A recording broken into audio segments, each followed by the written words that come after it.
Cam la 200 de kilometri spre sud de capitală, echipa Asfalt de Moldova a dat de satul Ietulia, o localitate care la prima vedere pare încremenită în trecutul sovietic. Această comună din extrema sudică a Republicii Moldova face parte din unitatea teritorială autonomă Găgăuzia și se află cam la mijloc de drum între orașele Vulcănești și Reni.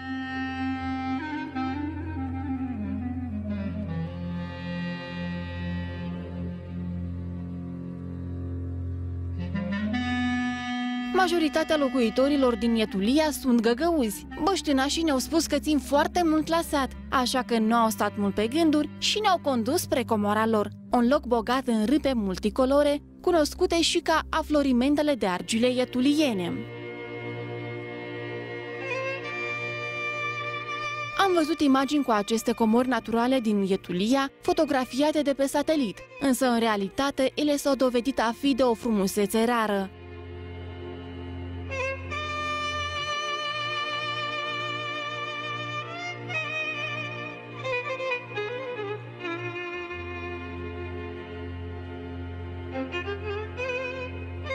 Ietulia este un sat frumos de la marginea Moldovei, ultimul sat lângă hotar cu Ucraina și cred că merită să fie cunoscut în multe țări și în multe locuri. Sunt în Ietulia multe locuri frumoase, mă mândresc că trăiesc aici.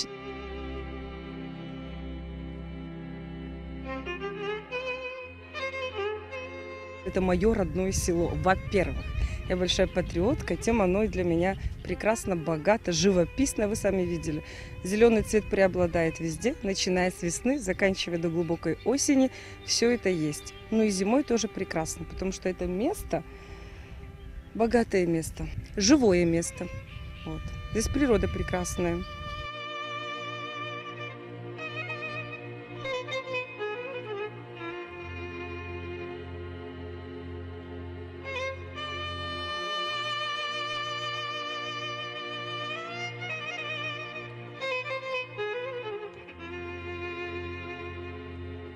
Pe partea stângă a lungii râului Cahul, mai sus de gospodăriile satului, privim cu plăcere la covorul gălbui roșietic, ce se întinde în fața noastră.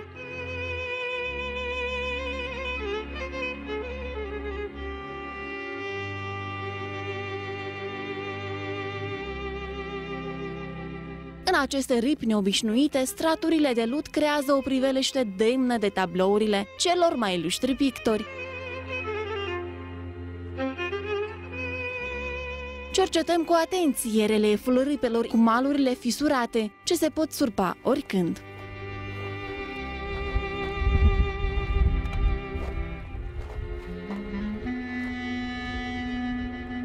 Câțiva ani în urmă mergeam cu copiii pe la excursii, mergeam. În susul școlii sunt câteva râpi care merită o atenție deosebită prin relieful său, prin culoarea variată a acestui pământ, cum vedeți singur. Și copilor le place să fie aici, să fie în mijlocul naturii. Desigur că la lecții cunosc mai multe despre relieful, despre satul, despre satele Moldovei, despre multe alte locuri geografice cunoscute din lume, dar merită atenție și locurile noastre și chiar locurile aceste natale, care sunt chiar lângă noi și noi, fiind lângă ele, așa ne-am deprins de mult că nu le vedem, nu le deosebim, dar fiind în alte locuri, observăm locurile străine pe ale noastre, deprinzându-le cu dânsele, le cunoaștem mai puțin.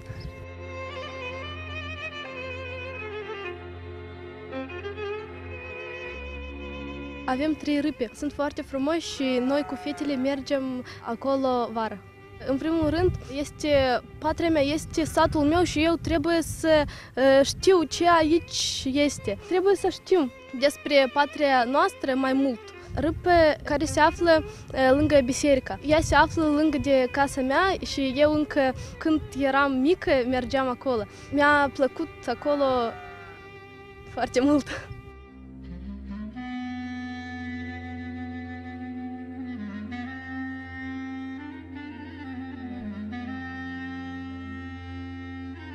Noi venim principal vara și ne odihnim. Luăm câteodată și mâncare, și facem excursii. Prin râpi mergem și vedem și iepuraș și vulpe. Am văzut. Ghizii noștri ne duc spre o văgăună ascunsă printre tufișuri și hățișuri, descoperită recent de elevi. Se pare că aici un șuvoi de apă a spălat argila și a format un mic tunel. Coborâm cu greu spre văgăună, parcurgem câțiva metri și la scurt timp ieșim din ea pe altă parte. Action.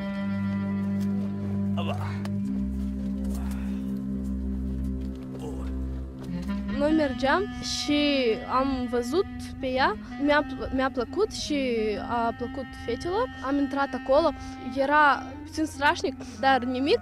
Noi am văzut că acolo este foarte frumos și la toți oamenii am povestit despre ea. Trecem pe lângă un loc zis de localnici Caraici Bairâ și continuăm calea spre una dintre cele mai impresionante râpi din regiune, care este un monument geologic natural ocrotit de stat doar printr-o inscripție plasată la marginea povârnișului. Deși pe tăbliță este scris că aici aruncarea gunoiului este strict interzisă, monumentul natural a fost deja transformat de către unii localnici într-o gunoiște ordinară. Pe povârnișurile sale abrupte poate fi observată istoria formelor de relief din Europa de Sud-Est pe parcursul a câtorva zeci de mii de ani.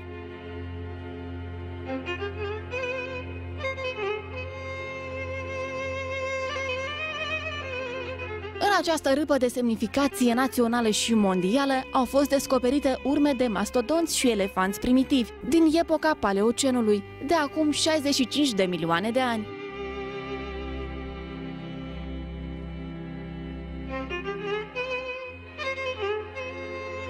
Dacă nepăsarea față de acest monument important va fi și în continuare la fel ca în prezent, există riscul că în curând istoria multimilenară să fie astupată în întregime de gunoaie.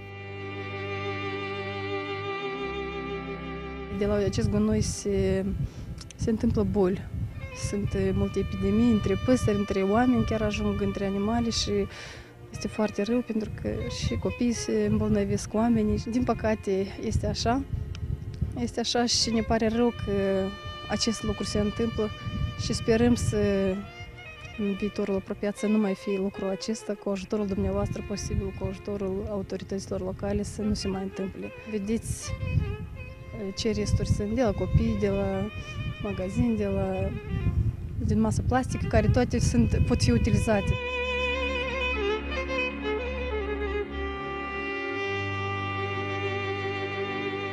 Ultimul popas al călătoriei noastre este lacul Cahul, care începe din apropierea satului Ietulia Nouă și se lățește spre sud, până pe actualul teritoriu al Ucrainei.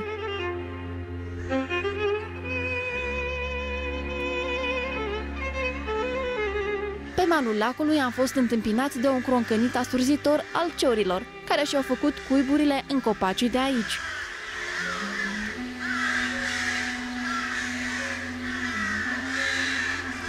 Am descoperit un loc numai bun de odihnă pentru cei care s-au săturat de zarva orașului și ar vrea să se relaxeze în mijlocul naturii.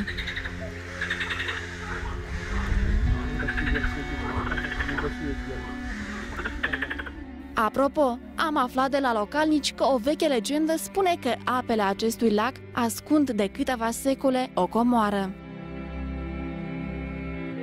У нас есть, да, старая легенда, которую рассказывал мне мой еще дед, про то, как 3 века назад турки здесь затопили свой корабль, полный золота.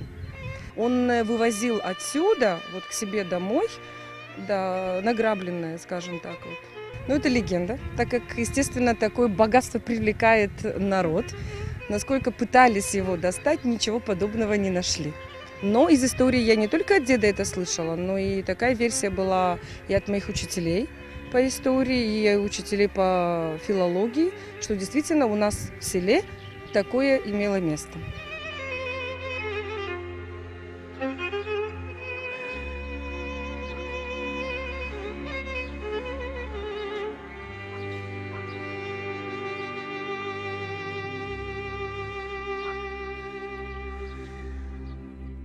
Ne-a intrigat această legendă și am hotărât să aflăm dacă este într-adevăr așa. Și fiindcă știm că muțenia peștelor este proverbială, am hotărât să întrebăm pe cei mai gălăgioși sălășluitori ai lacului.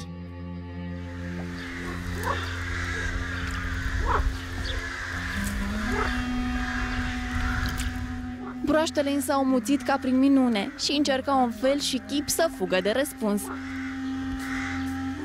Am abandonat ideea căutării comorii și am pornit spre un izvor din apropiere pentru a ne răcori un pic de arșița soarelui. Am găsit izvorul străjuit de un vultur cu ochi albaștri, care stă aici de ani buni cu aripile răsfirate.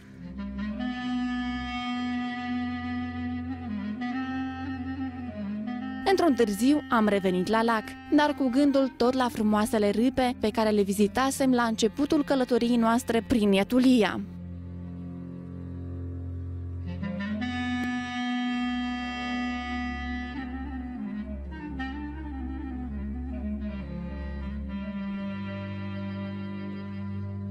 В простых оврагах вот я вижу именно простую красоту, да, простоту, а может быть даже историю какую-то. Да, ну географически, конечно, рельефные какие-то изображения тоже есть, да.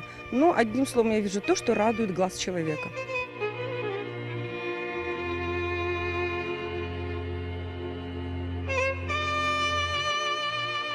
Ele sunt foarte vechi și frumoase. Ele sunt neobișnuite și culoarea lor este foarte neobișnuită. Noi ne mândrim cu frumusețea noastră care este în satul Iătulia. Aici este foarte frumos. În Iătulia sunt foarte multe locuri în care vin oamenii și se odihnesc. Oamenii vin din alte sate, din alte orașe și se odihnesc aici în sat.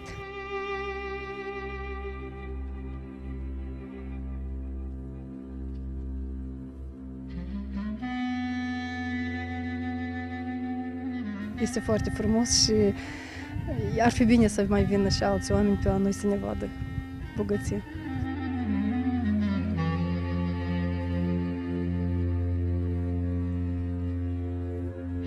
E timpul să revenim la Chișinău. O luăm spre casă, minunându-ne de țărișoara noastră, care, deși e mică, are multe locuri nespus de frumoase.